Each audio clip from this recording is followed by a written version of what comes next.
Okay, let's dive back in. Last time, we really pulled apart the wiring of the peripheral nervous system, Right. figuring out how those messages travel, the difference between the conscious somatic signals and the automatic autonomic The ones. neurotransmitters making it all happen, Yeah, yeah. Understanding the pathways is key. definitely. But where we're going today, and this is, well, fascinating, is what those autonomic paths actually do. Ah, They're okay. not just lines on a diagram. They're basically the body's automatic pilots, Oh. always adjusting through reflexes you don't even notice. Like heart rate, blood pressure, that kind of thing. Exactly. Yeah. Heart rate, blood pressure stability, breathing rate, digestion Yeah. moving along, Mm. all happening without you thinking about it. And for this deep dive, we're drawing on some really helpful material, Mr. Hossler's lecture notes, specifically for Chapter 12 of The Human Body in Health and Illness by Barbara Herlihy, designed for first-year nursing students, so it breaks things down clearly. Yeah, it's a great guide. And zooming out, the whole point of this automatic stuff is homeostasis. Maintaining balance. Precisely. This constant, unseen regulation is just critical for keeping your internal environment stable so you can, deal with the outside world. Okay, so digging into the notes, what exactly is an autonomic reflex then, at its core? Think of it as an involuntary, super fast response. It's how the body quickly corrects internal shifts to keep things balanced. So not something you decide to do? Nope.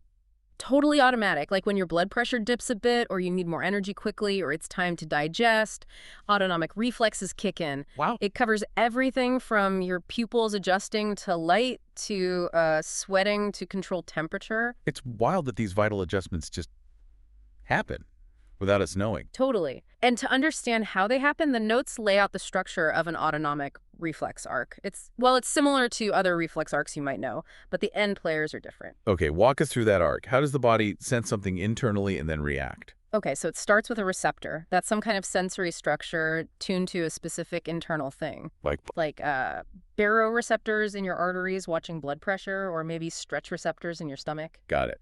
Receptor senses a change. What's next? Then an afferent neuron, that's a sensory neuron, carries the signal inward, takes that info about the change towards the central nervous system, usually the brainstem or spinal cord. And that signal hits the integration center, right? That's the decision maker. Exactly. The integration center processes that incoming signal, figures out what needs to be done to get back to balance, then it sends a command back out using an efferent neuron. That's a motor neuron. And finally, that command reaches the effector. Right. The effector carries out the instruction.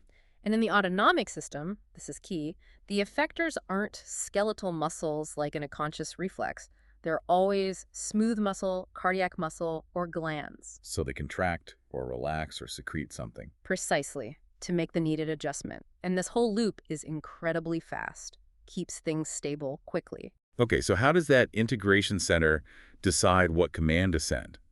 This seems like where the notes bring in the two big branches, sympathetic and parasympathetic. Exactly right. The sympathetic division, think fight or flight, it ramps things up for action, for stress. Increases heart rate, opens airways. Yep. Diverts blood to muscles. Yeah. Gets you ready to react fast. And the parasympathetic division is the opposite. Kind of the counterbalance, yeah. The rest and digest system, it promotes calm, slows the heart rate back down, increases digestion, conserves energy. It's amazing they hit the same organs but do opposite things. It is remarkable. And how they manage that, the specific wiring and chemicals, that's something we'll definitely dig into more next time. So it's not just like one is on when you're stressed and the other is on when you're relaxing. They're always active. That's it, exactly. Yeah. That's what's called autonomic tone. There's this baseline activity from both systems all the time. Your normal resting heart rate, your baseline blood pressure, that's maintained by this constant, subtle balancing act between sympathetic and parasympathetic signals. Let's use that blood pressure example. Say you stand up too fast, feel a bit dizzy. Okay, yeah. Instantly, your baroreceptors sense that blood pressure drop. Signal shoots up the afferent neurons to the brainstem. Right. The integration center there sees this potential problem, this instability, and quickly cranks up sympathetic output while dialing back parasympathetic output. So the efferent sympathetic signals tell blood vessels to squeeze tighter. And the heart to beat faster, yeah. And those effectors, the smooth muscle and vessels and the cardiac muscle, they respond. And boom, blood pressure comes back up, probably before you even fully realize you were dizzy. That reflex just stopped you from potentially fainting. It's Constant fine-tuning. That really highlights the difference from, say, pulling your hand from a hot stove. That's somatic conscious control of skeletal muscle. This blood pressure thing is autonomic smooth and cardiac muscle.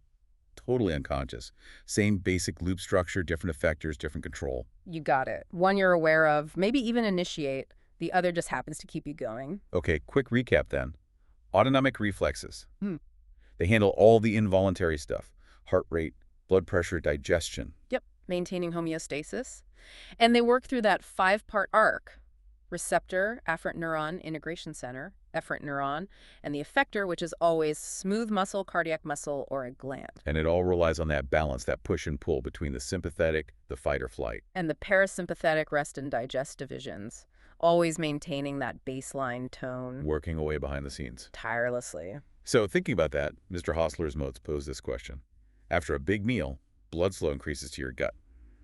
Which autonomic division is really driving that, and what are the likely effectors? Ah, good one. Well, after a meal, you're in rest and digest mode, right? Makes sense. So the parasympathetic division is definitely the main player there. And the effectors. Primarily the smooth muscle in the walls of your digestive tract, churning things along, and also the digestive glands, ramping up secretions like enzymes. Got it. That connects it really well. So next time, we'll get into the nitty-gritty of how the sympathetic and parasympathetic systems are wired differently and use different chemicals to get those opposite effects. Sounds good. And just something for you to think about until then. Consider the mental freedom this automatic control gives you. If you had to consciously manage your heart rate and digestion all day, Wow. Okay. how much brain power would actually be left to, pay attention to the world around you? It's quite something.